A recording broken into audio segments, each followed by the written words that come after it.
घर घर में तो हर चीज़ें नज़र आ जाती है, टीवी में, मोबाइलों में हर चीज़ है।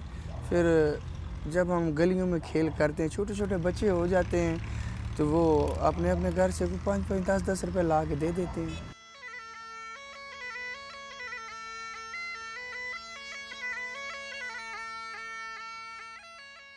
2 किलो दूध सुबह, 2 किलो दूध शाम को, 10-10 रोटियाँ, और 8 दिनों के बाद इसको 3 किलो गोश्त दे देते हैं। लेकिन खाने वाले तो रोज़ाना हैं, पर हम नहीं इतनी जोगे।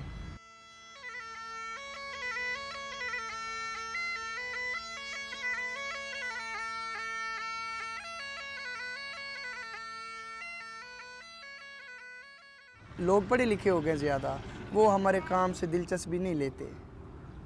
पहले लोग होते थे, पुराने रिवाज होते थे वो खुश होके खेल देखते थे, रीछ और बंदर, इस तरह हर चीज़ें खुश होके देखते थे। जब जैसे जैसे दुनिया बढ़ती गई है, इल्म बढ़ता गया, रोशनी बढ़ती गई है, वैसे फिर हमारा काम नॉर्मली होता जाता रहा।